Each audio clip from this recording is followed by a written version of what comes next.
Hello बच्चों, welcome to the Sawan coaching centre. मेरा नाम है सवन कुमार राठौर, प्यार से आप मुझे एस के सर के नाम से भी जानते हैं।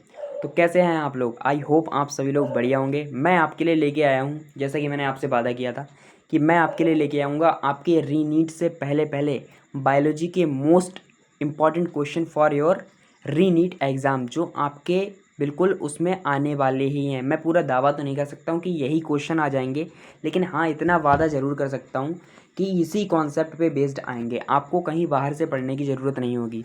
और वीडियो को मैं ज़्यादा लंबा नहीं करूँगा। इस वीडियो को ज़्यादा से ज़्यादा मैं 20 या 25 मिनट में आपके 45 क्वेश्चन कवर करने वाले हैं। तो आज है डे 1। आज हम करेंगे बॉटनी के 45 most expected question for your रीनीट exam. तो वीडियो के लास्ट तक आपको बने रहना है साथियों। इस वीडियो में आपको कुछ नहीं करना, बस पूरा लेक्चर कंसिस्टेंसी से देखना है। अगर आप 2x पर भी देखते तो आप इसको 10 से 15 मिनट में भी कवर कर लेंगे। आपका टाइम ना ख़राब करते हुए मैं आपको लेके चलता हूँ आपकी इस एक नई जंग में, ठीक है। तो पहला हमारा जो क्वेश्चन है वो मैं पढ़ने से पहले आपको बता दूं कि अगर आप हमारे सवन कोचिंग सेंटर चैनल पर नए हैं तो हमारे चैनल को कर लीजिए सब्सक्राइब, क्योंकि आज से मैं यहाँ पर आपके पूरे एग्ज़ाम तक आपके साथ रहने वाला हूँ। आपको बिल्कुल गाइड करने वाला हूँ, पूरे क्वेश्चन की प्रैक्टिस करवाने वाला हूँ।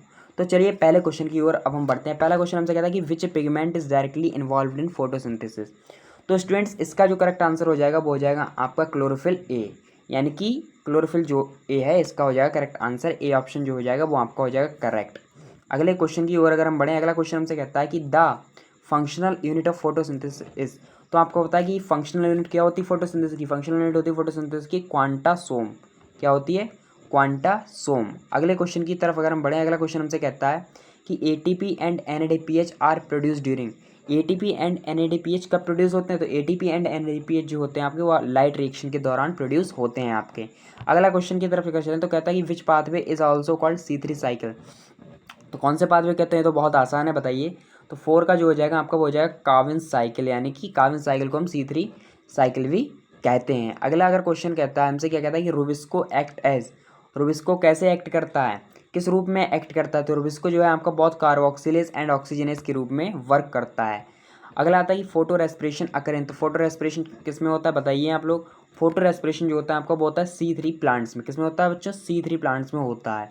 अगला क्वेश्चन हमसे कहता है कि Kranz anatomy is a characteristic of. Kranz anatomy किसका मतलब कैरेक्टरिस्टिक है, बताइए। क्रेंज एनाटॉमी जो है आपका वो हो जाएगा आपका C4 प्लांट्स का कैरेक्टरिस्टिक है बच्चों। अगले क्वेश्चन हमसे कहता है कि site of carbon cycle is. तो कार्बन साइकिल की साइट क्या होती है? कार्बन साइकिल की जो आपकी साइट होती है वो होती है आपकी स्ट्रोमा। क्या होती है बच्चों? स्ट्रोमा होती है, यानी कि बी ऑप्शन इसका हो जाएगा करेक्ट। अगले क्वेश्चन की तरफ अगर हम बढ़े, अगला क्वेश्चन हमसे कहते हैं water splitting takes place in. Water splitting किस में हमारी होती है? तो वाटर स्प्लिटिंग जो है बच्चों आपकी वो होती है फोटो सिस्टम सेकंड में। किस में? फोटो सिस्टम सेकंड में। अगला क्वेश्चन हमसे कहता है कि the first stable product of C4 cycle is. तो the first stable product of C4 cycle का जो होता है वो होता है आपका OAA, यानी कि ऑक्जेलो एसिटिक एसिड, ठीक है। अगला क्वेश्चन जो हमसे कहता है वो कहता है कि मेंडल वर्क ऑन। मेंडल ने किस पर वर्क किया था? तो मेंडल ने आपको पता है वो उन्होंने पी प्लांट पर वर्क किया था, जिसमें उन्होंने पी प्लांट के 7 कैरेक्टरिस्टिक देखे थे। अगला क्वेश्चन हमसे क्या कहता है? अगला क्वेश्चन हमसे कहता है कि law of segregation is also known as. तो लॉ ऑफ सेग्रीगेशन को हम किस नाम से दूसरे जानते हैं बताइए? तो लॉ ऑफ सेग्रीगेशन को हम प्योरिटी ऑफ गैमेट्स के नाम से भी जानते हैं, ठीक है। अगला क्वेश्चन की ओर अगर हम बढ़ते हैं, अगला क्वेश्चन हमसे कहता है कि mono hybrid cross phenotype ratio. तो यानी कि मोनो हाइब्रिड क्रॉस का हमें फिनोटाइपिक रेशियो बताना है बच्चों। तो ये तो सबको पता होता है, रटा होता है, बच्चों ने बचपन से ही पढ़ा हुआ होता है। तो इसका जो होता है फिनोटाइपिक रेशियो, लेकिन इसमें भी कन्फ्यूजन हो जाती है बच्चों को, तो आपको याद रखना है इसका जो हो जाएगा बी ऑप्शन हो जाएगा आपका करेक्ट, यानी कि 3:1 इसका आ जाएगा आपका आंसर, यानी कि 13वें का बी वाला हो जाएगा। अगला क्वेश्चन कहता है हमसे कि test cross was proposed by. तो बच्चों टेस्ट क्रॉस किसने प्रपोज किया था? ये भी क्वेश्चन आ सकता है, देख लीजिए आप। तो इसका हो जाएगा करेक्ट आंसर हो जाएगा मेंडल, यानी कि मेंडल ने हमारे लिए टेस्ट क्रॉस के बारे में बताया था बच्चों। अगला क्वेश्चन हमसे कहता है कि incomplete dominance is seen in. Incomplete dominance हमारी किस में पाई जाती है बताइए? इनकम्प्लीट डोमिनेंस जो है हमारी वो आपकी पाई जाती है स्नैपड्रैगन में। किस में? स्नैपड्रैगन में बच्चों पाई जाती है। अगला क्वेश्चन हमसे कहता है कि ABO blood group inheritance is an example. ABO blood grouping किस चीज़ का एग्जाम्पल है? ये तो आपने पढ़ा होगा, क्वेश्चन भी आया है हमारा। तो एवीओ ब्लड ग्रुपिंग जो है वो आपका किसका एग्जाम्पल है? वो है आपका मल्टीपल एलिलिज्म का एग्जाम्पल है आपका बच्चों, ठीक है। अगला क्वेश्चन के ओर अगर हम बढ़े तो अगला क्वेश्चन हमसे कहता है कि कलर ब्लाइंडनेस इज। ये तो बहुत ही इजी क्वेश्चन है, बताओ इसका आंसर। ये तो पता होगा, रटा हुआ होगा आपको। तो कलर ब्लाइंडनेस जो है हमारी वो होती है एक टाइप की ऑटोसोमल डोमिनेंट डिसीज़ होती है बच्चों, ठीक है। लेकिन नहीं, ऑटोसोमल डोमिनेंट नहीं होती है। अगर मैं कह दूंगा कि ऑटोसोमल डोमिनेंट होगी तो क्या यही होगी? बच्चों आपको कन्फ्यूज़न भी हो सकता है एग्ज़ाम में, तो इसलिए ऑटोसोमल डोमिनेंट जो होती है, आप जल्दबाजी में पेपर में कर सकते हैं कन्फ्यूजन। तो ऑटोसोमल डोमिनेंट जो होती है एक्स लिंक रिसेसिव होती है, इसीलिए तो कहते हैं मदर इसमें कैरियर होती है, ठीक है। अगर मेल में इसका एक भी क्रोमोसोम डिफेक्ट होता है तो यानी कि मेल जो है उसका डिसीज़ उसमें पाई जाएगी, लेकिन फीमेल जो होती है वो इसकी कैरियर भी हो सकती है और डिसीज़ भी हो सकती है। अगला क्वेश्चन हमसे क्या कहता है? अगला क्वेश्चन हमसे कहता है कि down syndrome is caused by. Down syndrome किसके द्वारा होता है? तो सबको पता है कि डाउन सिंड्रोम जो होता है आपका, डाउन सिंड्रोम जो है वो आपका ट्राइसोमी 21 क्रोमोसोम के कारण होता है, यानी कि जो आपका 21 क्रोमोसोम होता है उसमें ट्राइसोमी के कारण होता है। अब बच्चों मैं आपको बता दूं कि ट्राइसोमी और मोनोसोमी का क्या अर्थ होता है। तो ट्राइसोमी का अर्थ होता है कि आपका क्रोमोसोम का बढ़ जाना। अगर आपके अंदर 46 क्रोमोसोम तो पाए ही जाते हैं, अगर ट्राइसोमी आपके अंदर हो रही है तो यानी कि आपके अंदर 47 क्रोमोसोम हो जाएंगे, ठीक है। अब बच्चों आपका वो कमेंट करना कि डाउन सिंड्रोम में जो होता है बच्चों के क्या कैरेक्टर्स होते हैं, क्या लक्षण हो जाते हैं इस डिसीज़ में, ठीक है। अगला क्वेश्चन हमसे कहता है कि DNA is located in, DNA किस में पाया जाता है? तो बच्चों आपको पता है कि डीएनए जो होता है हमारा, डीएनए जो है वो न्यूक्लियस में भी पाया जाता है, माइटोकॉन्ड्रिया में पाया जाता है, क्लोरोप्लास्ट में पाया जाता है। तो इसका करेक्ट आंसर हो जाएगा option number D, all of these बच्चों, ठीक है। अगला क्वेश्चन हमसे कहता है कि डीएनए रेप्लिकेशन इज, तो डीएनए रेप्लिकेशन हमारा कैसा है? डीएनए रेप्लिकेशन जो है हमारा वो एक सेमी कंजर्वेटिव प्रोसेस है, ठीक है। अगले क्वेश्चन की तरफ अगर हम बच्चों चलते हैं तो हमसे अगला क्वेश्चन क्या कहता है? अगला क्वेश्चन हमसे कहता है कि genetic material in most organism is, genetic material in most organism is, अधिकतर ऑर्गेनिज्म में हमारा जेनेटिक मटेरियल कौन सा होता है? तो अधिकतर मटेरियल मतलब जो होता है ऑर्गेनिज्म में हमारा जो जेनेटिक मटेरियल होता है वो होता है डीएनए। क्या होता है? डीएनए होता है बच्चों, ठीक है। अब अगले क्वेश्चन की तरफ अगर हम बढ़े, अगला क्वेश्चन हमसे कहते हैं DNA polymerase synthesis DNA in, DNA polymerase synthesize DNA in. तो इसका जो करेक्ट आंसर हो जाएगा वो हो जाएगा आपका 22वें वाले का बी ऑप्शन हो जाएगा, 5 प्राइम टू 3 प्राइम हो जाएगा बच्चों, ठीक है। अगले क्वेश्चन की तरफ हम बढ़ते हैं। अगला क्वेश्चन हमसे कहता है कि कोडोन कंसिस्ट ऑफ, कोडोन जो होता है कितने न्यूक्लियोटाइड से मिलकर के बना होता है? तो कोडोन जो हो जाएगा आपका वो हो जाएगा 3 न्यूक्लियोटाइड से मिलकर के बना होता है बच्चों, ठीक है। अगला अगर मैं आपसे कहूँ क्वेश्चन, ये तो बहुत ईजी है, बताओ एयूजी क्या होता है? एयूजी जो होता है हमारा वो क्या होता है बताओ? एयूजी जो होता है हमारा वो होता है इनिशिएटर कोडोन। क्या होता है? इनिशिएटर कोडोन या फिर स्टार्ट कोडोन। अब मैं आपसे क्वेश्चन करता हूँ कि हमारा जो एयूजी होता है इसके बारे में मुझे बताओ कि किस एमिनो एसिड को कोड करता है। आपको कमेंट में इसका जवाब लिखना है बच्चों, ठीक है। अब अगले क्वेश्चन की तरफ अगर हम बढ़ते हैं, अगला क्वेश्चन हमसे क्या कहता है बच्चों कि स्टॉप कोडोन इज, इनमें से आपको बताना कि कौन सा हमारा स्टॉप कोडोन है बच्चों। तो स्टॉप कोडन जो है आपका वो हो जाएगा स्टॉप कोडन यूएए। जैसा कि मैं आपको बता दूं हमारे 3 टाइप के होते हैं, यूएए होता है, एक होता है यूएजी और एक होता है यूजी। ये तो बच्चों ये होते हैं आपके स्टॉप कोडन, ये आपको याद रखने क्वेश्चन आ सकता है डायरेक्टली, मैंने आपको बता भी दिया एक्स्ट्रा नॉलेज, ठीक है। अगला क्वेश्चन हमसे कहता है कि फादर ऑफ ग्रीन रेवोल्यूशन, यानी कि हरित क्रांति जो हमारी ग्रीन रेवोल्यूशन है इसके फादर कौन है? ये तो आपने 10th क्लास में भी पढ़ा हुआ होता है, बताओ इसके बारे में। तो इसका जो हो जाएगा आपको बोलते हैं वॉरलैक, ये होते हैं आपके फादर ऑफ ग्रीन रेवोल्यूशन के, यही हैं हमारे फादर, ठीक है। अगला क्वेश्चन हमसे कहता है कि बीटी क्वार्टन प्रोटेक्ट अगेंस्ट, बीटी क्वार्टन जो होते हैं किससे प्रोटेक्ट करती है बताओ? तो बीटी क्वार्टन जो होती हैं आपकी प्रोटेक्ट करती हैं आपको इंसेक्ट पेस्ट से, किससे? इंसेक्ट पेस्ट से, ठीक है। अगला तो बहुत आसान सा सवाल है कि पीसीआर स्टैंड फॉर। अगर मैं आपको बता दूं कि ये जो है पीसीआर, इसके बारे में जब मेरा 12th का बोर्ड होने वाला था तो मैंने इस क्वेश्चन के लिए पहले ही अपने साथ वाले एक दोस्त को भेज दिया था कि ये क्वेश्चन आपका बोर्ड में आएगा, और बिल्कुल एक सेम क्वेश्चन आ भी गया था बोर्ड में, मतलब ठीक है। इसकी फुल फॉर्म ही ऐसे ही पूछी गई थी कि इसकी फुल फॉर्म क्या होती है। तो आपको याद होनी चाहिए कि इसकी पीसीआर की जो फुल फॉर्म होती है वो होती है पॉलीमेरेज चेन रिएक्शन, यानी कि 28 में का जो हो जाएगा ये वाला ऑप्शन बच्चों इसका राइट हो जाएगा आपका। तो अगले बढ़ते हैं। अगला हमसे कहता है कि रेस्ट्रिक्शन एंजाइम आर, तो आपको पता है कि रेस्ट्रिक्शन एंजाइम जो होते हैं उन्हें हम मॉलिक्यूलर सीजर के नाम से भी जानते हैं, यानी कि इसका हो जाएगा ए ऑप्शन आपका करेक्ट हो जाएगा बच्चों।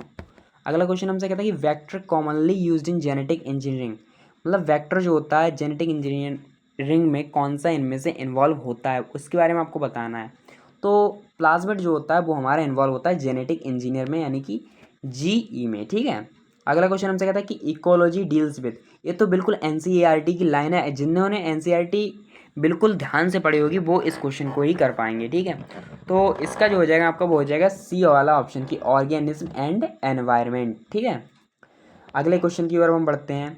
तो pyramid of energy is always, तो बच्चों मैं आपको बता दूं कि चाहे किसी भी तरह का एनर्जी वाला अगर पिरामिड है तो वो इन्वर्टेड तो कभी होगा ही नहीं, ठीक है, वो हमेशा आपका अपराइट होगा, यानी कि सीधा होगा। ठीक है, कैसा होगा?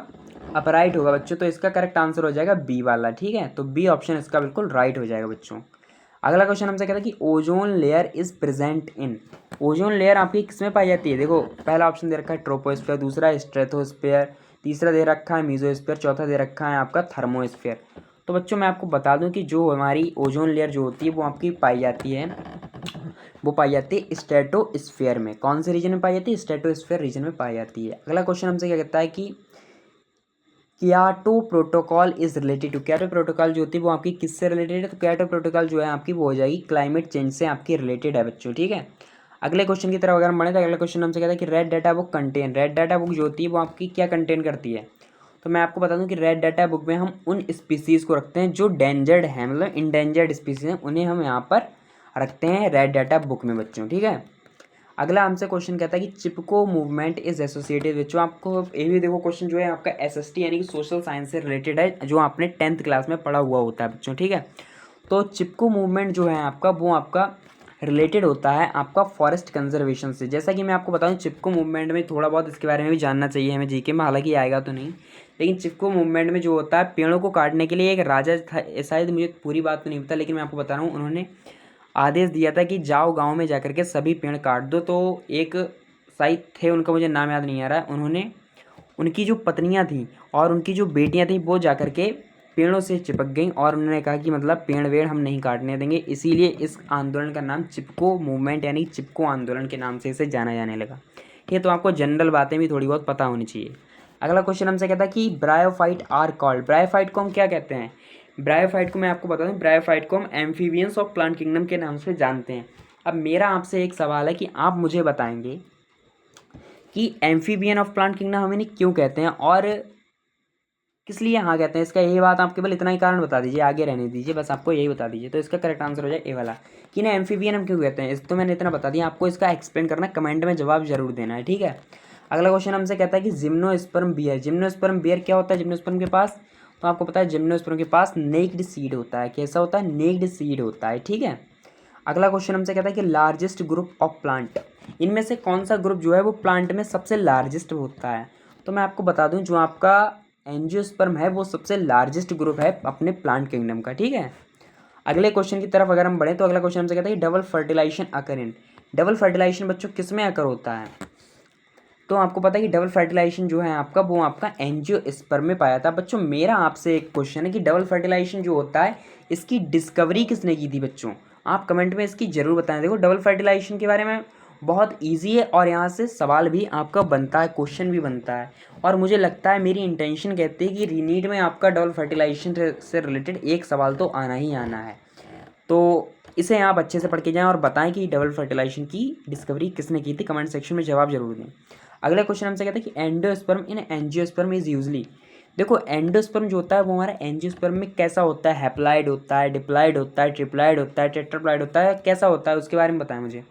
तो मैं आपको बताऊं, जो आपका एंजियोस्पर्म में पाया जाता है एंडोस्पर्म, वो आपका बेसिकली ट्रिप्लॉइड नेचर का होता है। कैसा होता है? ट्रिप्लॉइड नेचर का होता है। मेरा आपसे सवाल है कि ट्रिप्लॉइड क्यों होता है, कैसे ट्रिप्लॉइड बन जाता है, कैसे क्या फ्यूजन होता है, इसके बारे में एक्सप्लेन जरूर करें आप। और देखो, कोई भी क्वेश्चन हो रटना नहीं है हमें, हमें उसका विद एक्सप्लेनेशन रीजन भी पता होना चाहिए बच्चों। ठीक, अगला सवाल हमसे कहता है कि the embryo sac is generally. जो हमारा एम्ब्रियो सैक होता है उसमें कितने न्यूक्लियस पाए जाते हैं बच्चों? क्या 4 पाए जाते हैं, क्या 6 पाए जाते हैं, क्या 8 पाए जाते हैं, या 10 पाए जाते हैं? तो बच्चों मैं आपको बता दूं कि हमारा जो एम्ब्रियो सैक होता है ये बेसिकली, इसमें मैं एक्स्ट्रा भी आपको बता दे रहा हूँ कि इसका आंसर तो आपका हो जाएगा सी वाला 8 न्यूक्लियस, लेकिन इसके साथ साथ मैं आपको बता देता हूँ कि ये जो होता है हमारा एम्ब्रियो सैक, ये आपका होता है 7 सेल्ड एंड 8 न्यूक्लिएटेड कंडीशन पाई जाती है इसमें। ठीक है, कैसे? 7 सेल एंड 8 न्यूक्लिएटेड कंडीशन, इससे क्वेश्चन बनता है। ठीक है, तो याद रखना है आपको ये चीज़ें। अगला क्वेश्चन हमसे क्या कहता है कि pollination by insect is called. जब इंसेक्ट के द्वारा, देखो पॉलिनेशन का मतलब क्या होता है कि पॉलिन ग्रेन का एक मतलब स्टिग्मा से स्टाइल पर पहुंचना, चाहे एक ही वो फ्लावर में भी हो सकते हैं, मतलब एक ही प्लांट के फ्लावर में भी हो सकते हैं, दो अलग अलग प्लांट के भी फ्लावर में हो सकते हैं, तो उन्हें कहते हैं हम पॉलिनेशन। ठीक है, अब क्वेश्चन जो है हमारा यहाँ पर वो कहता है कि पॉलिनेशन बाय इंसेक्ट, यानी कि इंसेक्ट के द्वारा जो पॉलिनेशन होता है उसे हम किस नेम से जानते हैं? तो मैं आपको बता दूं उसे जो है हम एंटोमोफिली के नाम से जानते हैं। वहीं अगर हम जो वाटर के द्वारा होता है तो उसे कहते हैं हाइड्रोफिली, एंड किसी एनिमल के द्वारा होता है तो उसे कहते हैं हम जूफिली। ठीक है, तो इन सभी चीज़ों को आपको याद रखना है बच्चों। अगला क्वेश्चन हमसे कहता है कि coconut water is, coconut water हमारा क्या होता है, एंडियोस्पर्म होता है या एम्ब्रियो होता है, पेरिकार्प होता है या सीड कोड होता है बच्चों। तो मैं आपको बता दूं कि एंडोस्पर्म जो होता है हमारा ये एक टाइप का, मतलब कोकोनट वाटर जो होता है एक टाइप का एंडोस्पर्म ही होता है बच्चों। ठीक है, अब आज का इस सेशन का लास्ट सवाल देख लेते हैं हम। देखो क्वेश्चन कहता है कि हमसे कि फ्रूट डेवलप फ्रॉम। अब आपको ये भी पता होना चाहिए कि जो क्वेश्चन है किस टॉपिक से लिया गया है, किस चैप्टर से लिया गया है, इस चीज़ के बारे में आपको पता होना चाहिए। मैं ही आपको बता दूं कि ये जो क्वेश्चन है आपका, ये क्लास 12th का जो आपका फर्स्ट चैप्टर है सेक्सुअल रिप्रोडक्शन फ्लावरिंग प्लांट के फ्रूट, यानी कि फ्रूट में जो हमारा फ्लावर में रिप्रोडक्शन होता है उससे लिया गया है। तो मैं आपको बताऊँ फ्रूट जो होता है वो आपका डेवलप होता है ओवरी से बच्चों, किससे, ओवरी से होता है डेवलप। ठीक है, अब वहीं मैं आपको इसके साथ साथ एक क्वेश्चन और बता देता हूँ, जो हमारा सीड होता है वो हमारा ओव्यूल से डेवलप होता है। ठीक है, तो आज का ये आपका था बिल्कुल लास्ट सवाल। आई होप आपके 45 में से लगभग 40+ क्वेश्चन करेक्ट रहे होंगे, क्योंकि बेसिक से ये सवाल थे हमारे, और मैंने इसके नीचे आंसर की भी जोड़ रखी है। अगर आप मुझसे कहते हैं तो इसका PDF मैं अपने टेलीग्राम चैनल पर अपलोड करवा दूंगा, लेकिन अभी तो नहीं करवा पाऊंगा।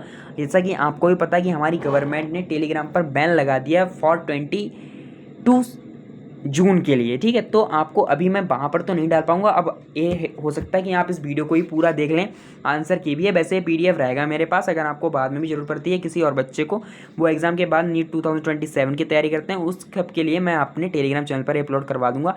आपको हमारे टेलीग्राम चैनल का लिंक हमारे बायो में भी चैनल के मिल जाएगा, और इस वीडियो के डिस्क्रिप्शन में भी मिल जाएगा। तो बच्चों आई होप आपको ये वीडियो पसंद आई होगी। वीडियो पसंद आई हो तो हमारे चैनल सगुन कोचिंग सेंटर को सब्सक्राइब जरूर कर लें, और ये सीरीज़ आपकी डेली चलने वाली है बच्चों, तो बिना किसी देरदार के चैनल से जरूर जुड़ जाएं और इसको ज़्यादा से ज़्यादा शेयर करें अपने दोस्तों के साथ। तो चलिए आज के सेशन को करते हैं यहीं पर एंड। आई होप आपको बढ़िया लगा होगा। ठीक है, तो यहीं पर करते हैं एंड। ओके, बाय बाय, जय हिंद।